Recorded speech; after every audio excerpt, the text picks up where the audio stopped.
What you just heard are not sound effects.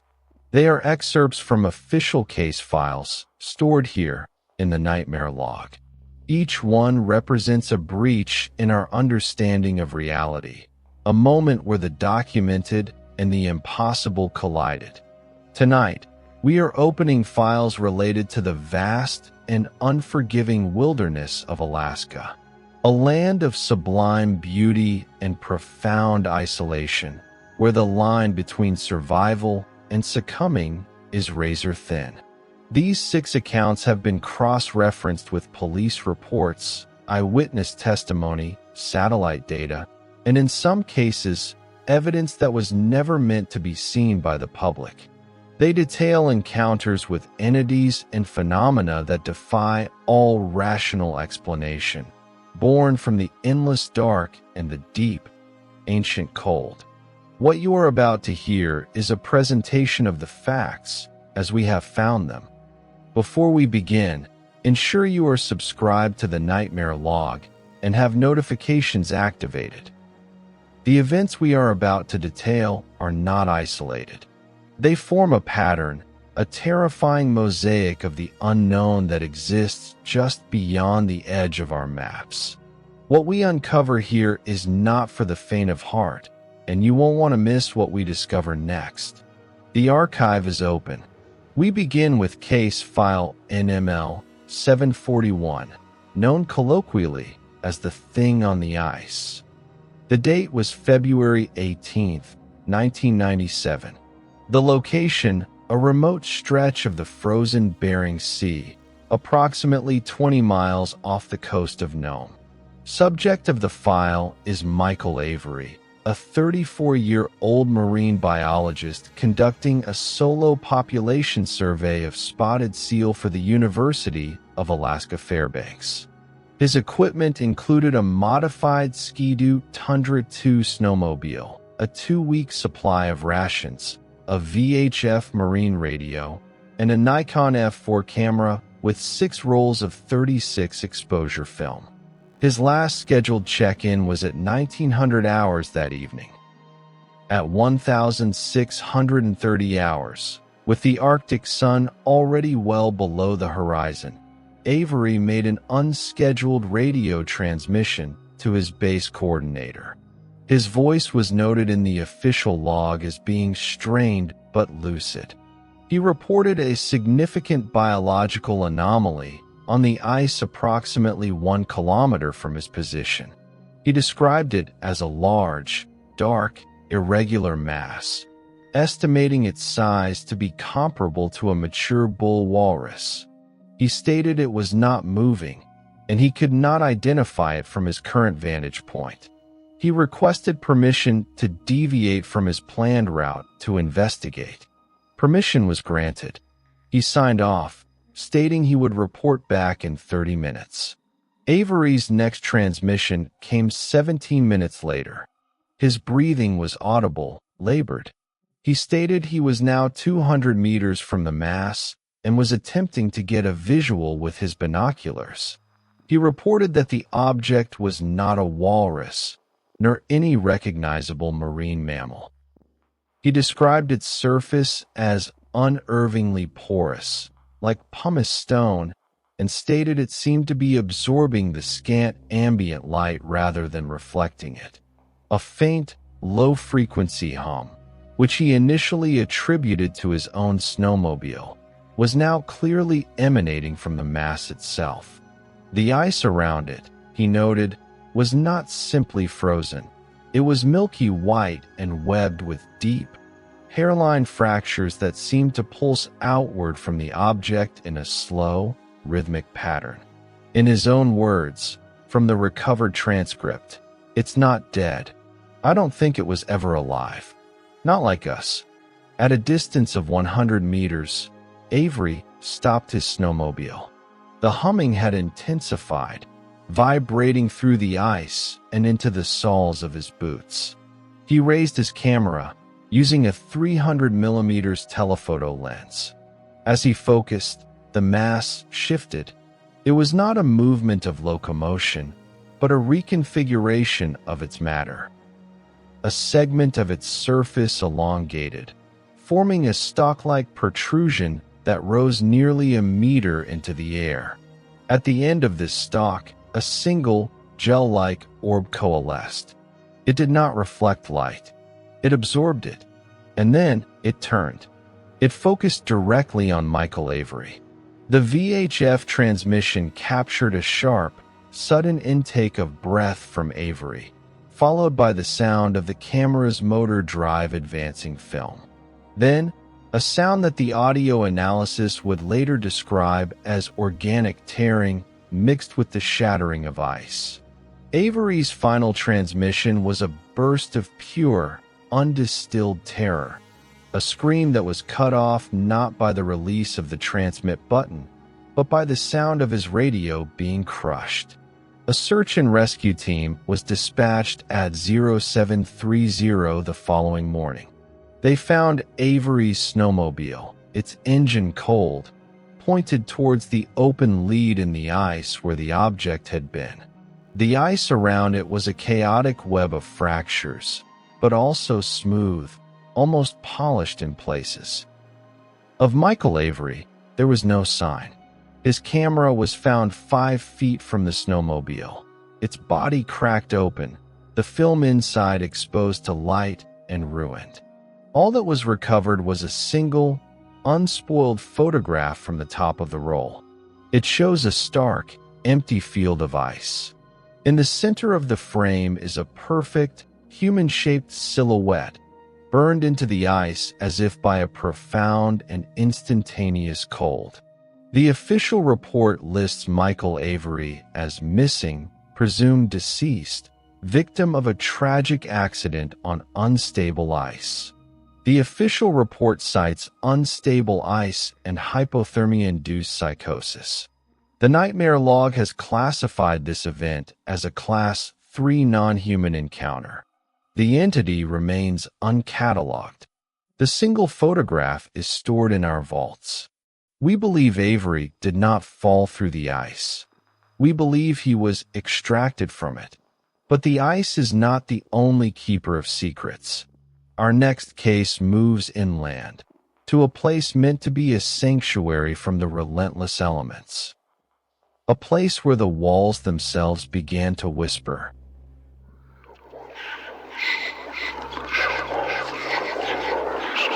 The location is the now abandoned Wainwright Peak remote weather station, deep in the Brooks Range.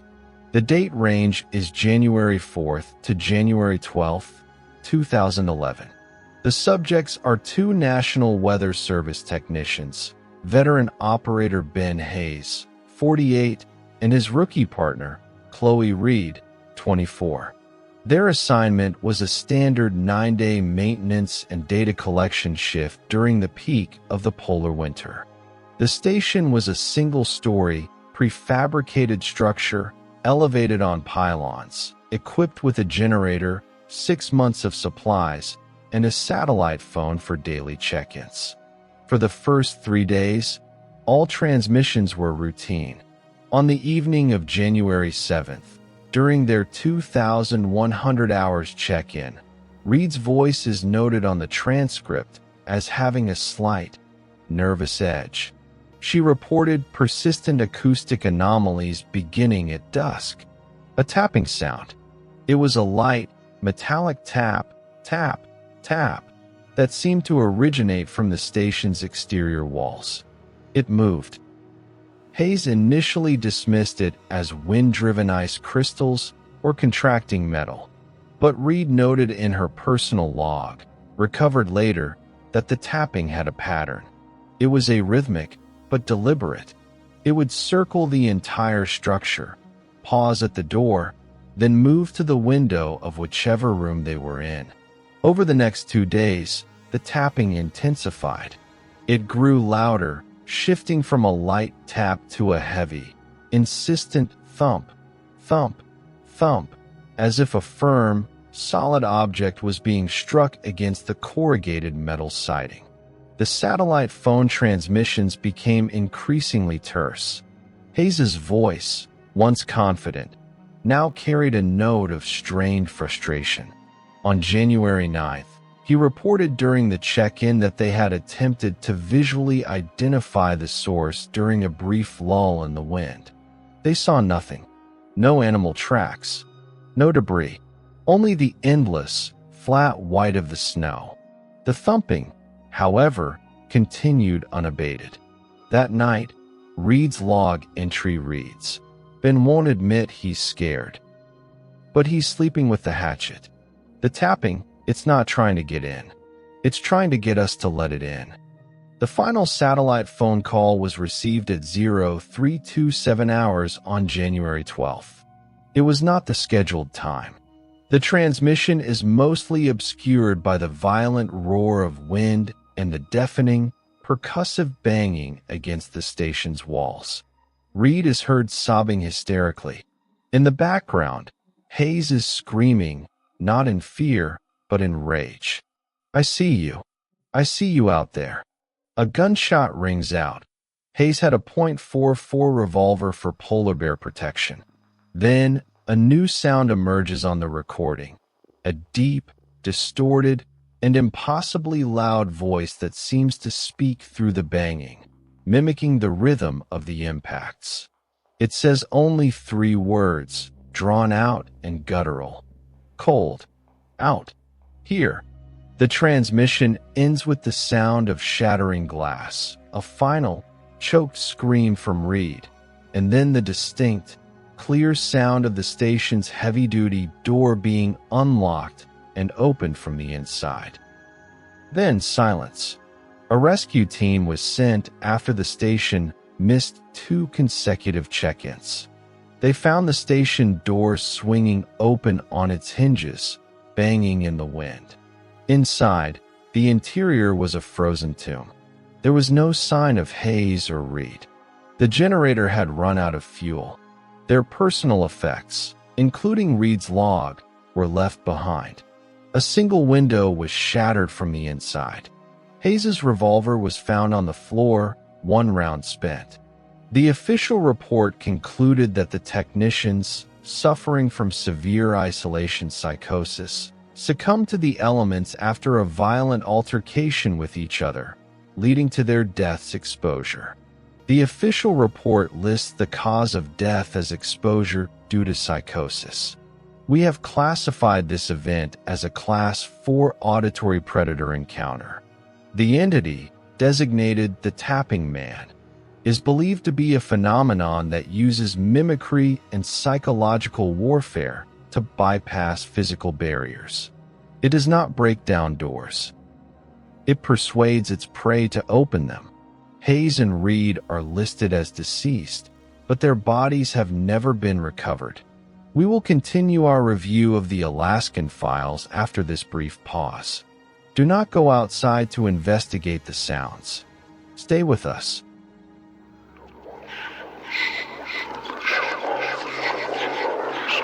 The archive deepens.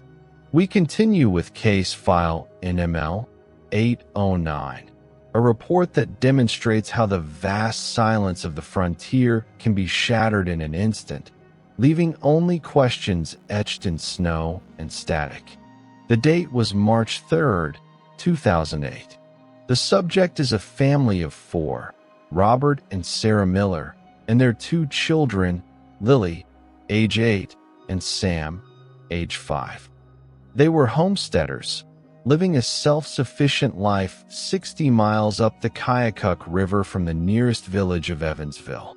Their only regular link to the outside world was a scheduled weekly call via a single sideband radio to Robert's brother in Fairbanks. Their cabin was sturdy, well-supplied, and had a reliable wood-burning stove. The Millers were experienced, prepared, and content in their isolation.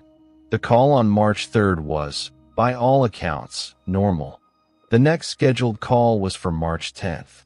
It never came. After 3 days of failed contact, Robert's brother contacted the Alaska State Troopers. A patrol was dispatched via helicopter, arriving at the Miller homestead on the afternoon of March 14th. The initial aerial report noted nothing amiss. There was smoke rising from the chimney. There were no signs of a struggle, no animal activity, and a single set of fresh snowshoe tracks leading from the cabin to the woodshed and back. The scene was perfectly, unnervingly peaceful. The troopers landed and approached the cabin. The first anomaly was the silence. No dogs barked. The Millers' 2 huskies were found inside their insulated doghouse, alive and healthy, but utterly mute, cowering and whining silently. The cabin door was unlocked. Inside, the troopers found a scene of suspended animation. A pot of stew was still warm on the wood stove. 2 bowls of half-eaten food were on the table. A game of checkers was mid-play on the floor. The family's winter gear, parkas, boots, mittens, all hung neatly by the door. The radio was on and functional. There was no sign of violence, no disruption, and absolutely no sign of the Miller family. It was as if they had been lifted from their lives mid-motion. The only piece of evidence that defied explanation was the radio. It was tuned to the correct frequency for their weekly call. When a trooper attempted to use it to report the situation, his transmission was met with a burst of intense, distorted static. Upon reviewing the radio's internal memory, technicians discovered a recording from March 10th, the day the call was missed. The recording began normally with Robert Miller's voice, clear and calm, stating the date and time. Mid-sentence, his voice cut out. What followed was 17 seconds of absolute, perfect audio vacuum. No static, no background hiss, no sound of the wind outside, nothing. It was a digital silence deeper than any mute button could create. At the end of those 17 seconds, the recording captured a single, clear sound. The soft, mechanical click of the radio's transmit button being disengaged. The cabin was empty. Someone, or something, had been in the room to turn the radio off. The official investigation spanned months. No bodies were ever found. No evidence of foul play was discovered. The case was eventually closed, attributed to a hypothetical catastrophic event, like a sudden avalanche or thin ice, that the family allegedly fled from without their gear, a theory that contradicts the scene of tranquil normalcy the troopers witnessed. The dogs were adopted by the brother in Fairbanks. They never barked again. The official report lists the disappearance as unsolved, presumed accidental. The Nightmare Log has classified it as a Class 5 reality lacuna. We believe the Millers did not leave their cabin. We believe a localized phenomenon, an event or entity that manifests as absolute nothingness, removed them from our plane of existence. The silence on that recording is not an absence of sound. It is the sound of the absence itself. Isolation can be a prison and silence a tormentor. But some of our files report the opposite. Some accounts speak of a presence that is not absent, but overwhelmingly, catastrophically there. Our next case comes from the North Slope, where the oil that fuels modern life flows alongside things far older and far less understood.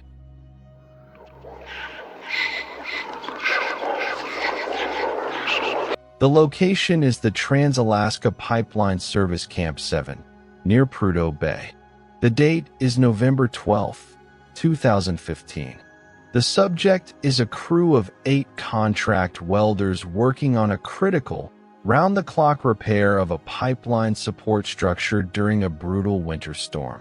The camp is a self-contained modular unit, designed to house 20 personnel in Spartan but secure conditions. To maintain morale during the storm, the crew foreman, a man named Carl Riggs, kept an open audio channel on a dedicated shortwave frequency, a running commentary and check-in system between the main camp module and the 2-man teams working in 15-minute rotations outside. At 22:14 hours, one of the welders outside, Leo Petrov, radioed in. His voice was slightly distorted by the wind. He asked, "Hey Carl, who's the new guy? The big fella just standing over by the generator truck? Not dressed for the weather." Foreman Riggs checked the monitor from the exterior security camera. He saw the generator truck. He saw the blowing snow. He saw no one. He radioed back, stating Petrov was seeing things, a trick of the wind and snow. Petrov insisted, "Negative. He's right there. Just standing there. Staring. Doesn't look right." 60 seconds later, Petrov and his partner returned to the camp module early, shaken and cold. They saw no one on their way back. Over the next hour, similar reports trickled in from different crew members. A large, impossibly tall figure seen standing motionless near equipment sheds at the perimeter fence, and once, looking through the thick glass of a module's porthole window. Each time, security feeds showed nothing but swirling snow.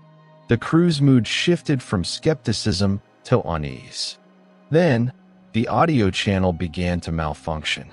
During transmissions, a faint echo would appear, not a true echo, but a distorted, lower-frequency copy of the speaker's voice, lagging a half-second behind. It would mimic their words, but with a guttural, wet inflection. When Riggs said, "Let's button it up for the night," the echo replied, "Button it up for the night." The second voice did not sound like a man. It sounded like something learning to sound like one. The event culminated when Riggs, trying to calm his crew, stated firmly over the radio, "There's no one out there. It's just the storm." The response was immediate. The radio crackled violently, and a new voice flooded the channel. It was a deafening, seismic roar composed of every sound the entity had absorbed: the howl of the wind, the hum of the generators, the voices of the crew, all layered into one crushing wave of noise. But beneath it was a clear, intelligible sentence, spoken with monstrous authority. "I am out here." At that exact moment, every exterior light on the camp, floodlights, vehicle headlights, cabin lamps, exploded simultaneously. The camp was plunged into absolute darkness and silence, save for the storm and the frantic, terrified screams of the crew. The emergency backup power for the main module engaged after 90 seconds. When the lights flickered on, the crew was hysterical but intact. The storm broke 4 hours later. A repair crew found all 8 men barricaded in the main module, suffering from shock and severe frostbite from the temporary loss of heat. Every external piece of glass was shattered. Every audio log from the shortwave system was irreparably corrupted, save for the final transmission, which was recovered by our audio forensic team. The official incident report blamed a freak atmospheric electrical event for the equipment failure and mass hysteria for the psychological trauma. The official report cites mass hysteria and equipment malfunction. We have classified this as a Class 4 mimetic auditory entity. We believe the crew did not imagine the figure. They perceived a being that exists partially in our reality and partially in another, a creature that manifests through sound and learns by mimicry. It was not outside the camp. It was the storm, and for a few minutes, it learned how to talk. The entity, designated the Prudo-Echo, remains uncontained. 2 stories remain in the Alaskan archive. The next concerns a signal that should not exist, broadcasting from a place where nothing can live. We will return after a moment.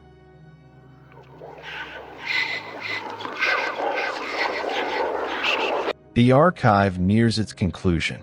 We now examine case file NML 903, a report that proves some signals should never be answered, and some places are meant to remain forever lost. Case File NML 903, the Vozrozhdeniya Signal. The date was October 30th, 1982. The location, a top-secret Soviet listening post, designated Zarya, buried deep within the permafrost of Wrangel Island. Its purpose was to monitor Western radio traffic across the Arctic. The crew consisted of 12 highly disciplined military signals intelligence officers. Their equipment was state-of-the-art, capable of pulling whispers from the global static. Life was one of extreme isolation, rigid routine, and psychological screening.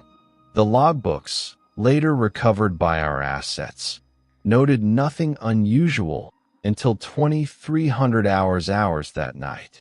The junior signals officer on duty, Lieutenant Dmitry Volkov, intercepted a powerful, clear transmission on a frequency listed in their logs as dead air, officially and used by any nation. The signal was a voice transmission. A man, speaking fluent but slightly archaic Russian, identified himself as Dr. Alexander Kuryachenko, a scientist from a Soviet meteorological outpost on the remote and forbidden Vozrozhdeniya Island. The voice was calm, professional, and desperate. He reported a containment failure and requested immediate extraction for his team of 7. He repeated his coordinates twice. The strange part was the date he gave. It was October 30th, 1962, exactly 20 years prior. Volkov, though confused, followed protocol and alerted his commander, Major Zaitsev.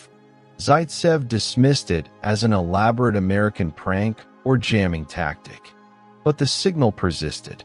Hour after hour, the same calm, desperate plea from Dr. Kuryachenko cycled on a loop. It never varied, never showed signs of a live broadcaster. It was a perfect, closed recording.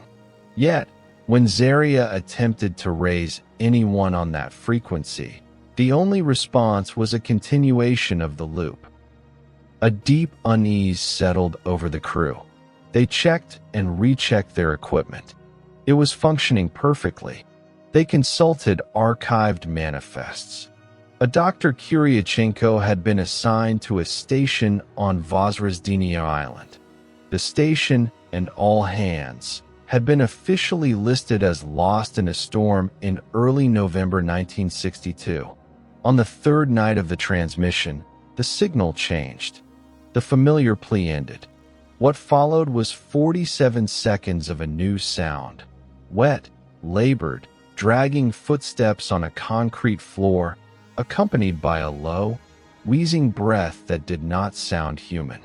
Then, the voice of Dr. Kuryachenko returned, but it was no longer calm. It was a shattered whisper, thick with terror and something else, a liquid gurgle. He spoke 5 words that broke the crew's discipline entirely. "They are wearing our faces." The transmission then cut to a screeching, high-frequency tone that overloaded Zarya's speakers and caused 2 officers to vomit from the physiological discomfort it induced. The station's powerful lights flickered and dimmed, drawing power to the shattered speakers as the tone continued to blare. Major Zaitsev gave the order to abandon the post. In a blinding snowstorm, the 12 officers fled for a secondary emergency bunker 2 miles away. 11 arrived. Lieutenant Volkov was last seen struggling to keep up, shouting that he could see their lights through the snow. His body was never recovered. When a relief team reached Zarya a week later, they found the station powered down and empty. Every audio log had been erased by the final, screeching tone. The only evidence was in Volkov's personal logbook, which contained the phrase, "They are wearing our faces," scrawled over and over in the margins.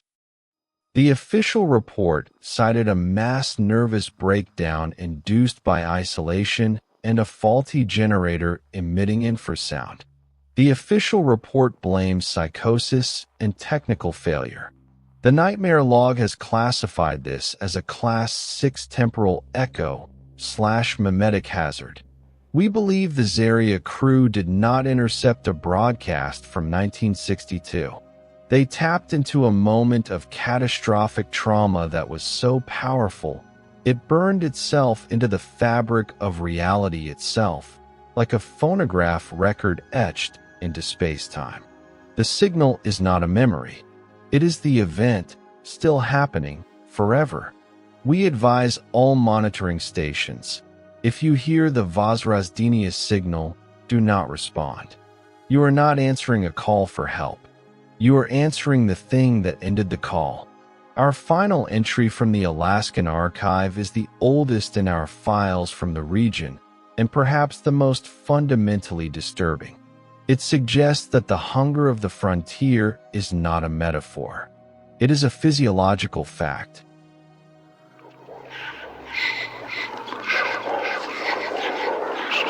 Case File NML 101, The Wendigo of the Wolverine Creek. This account is pieced together from the recovered diary of a trapper named Silas Green and the subsequent investigation by a mounted constable of the Northwest Mounted Police in March of 1898.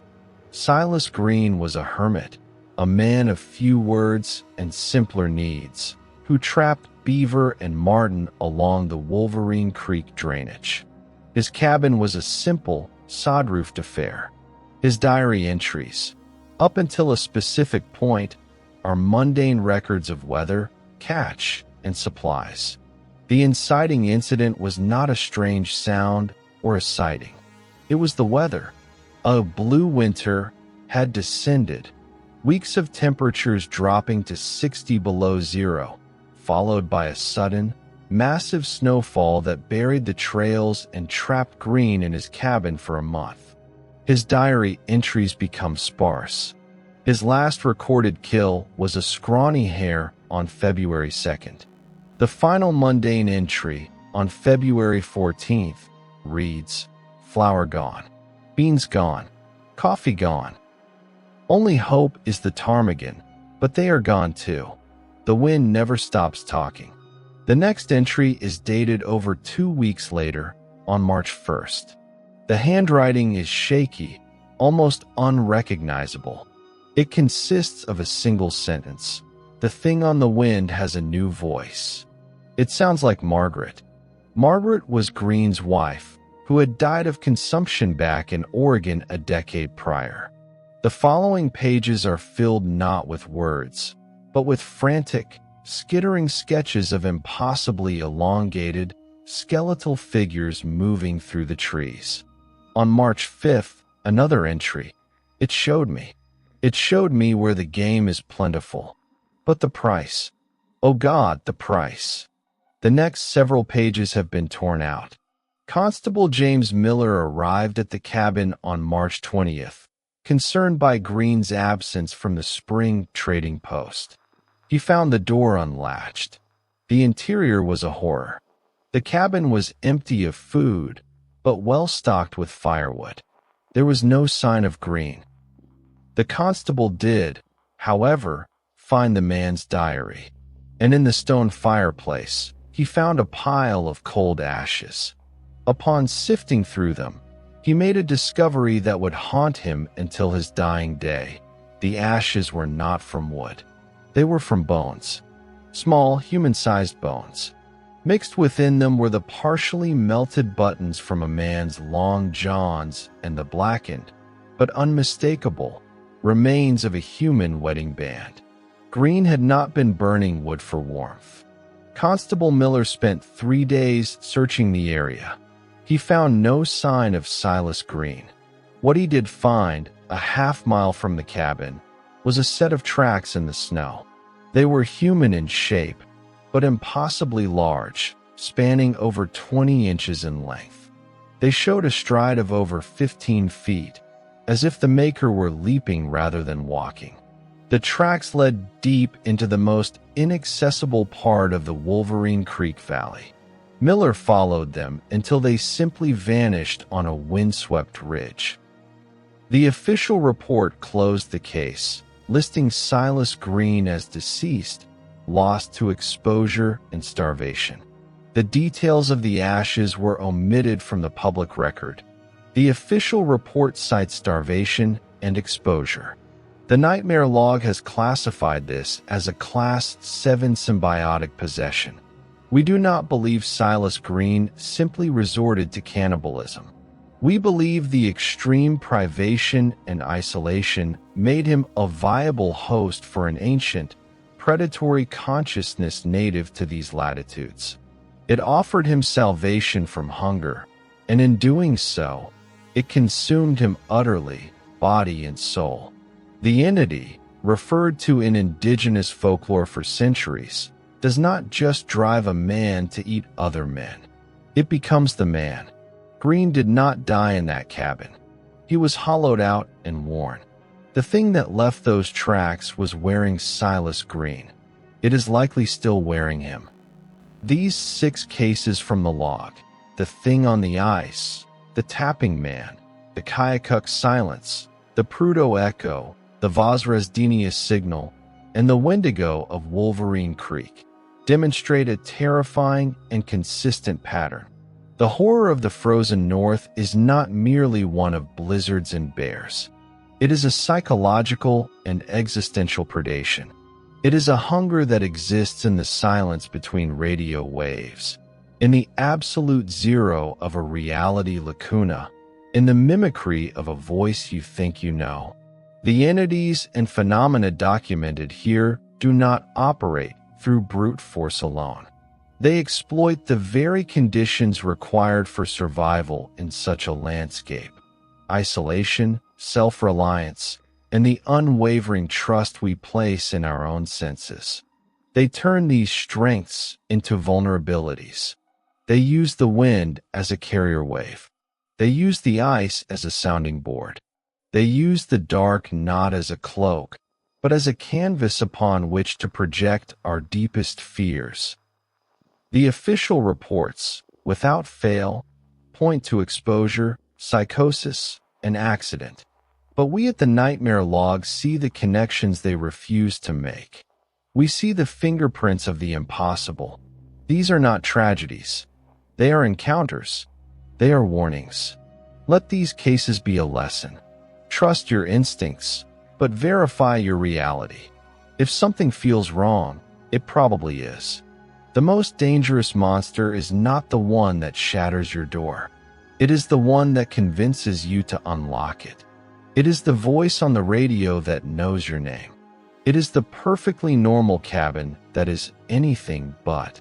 Believe the evidence of your senses, even and especially when it contradicts a comfortable explanation. The archive is vast, and it is growing.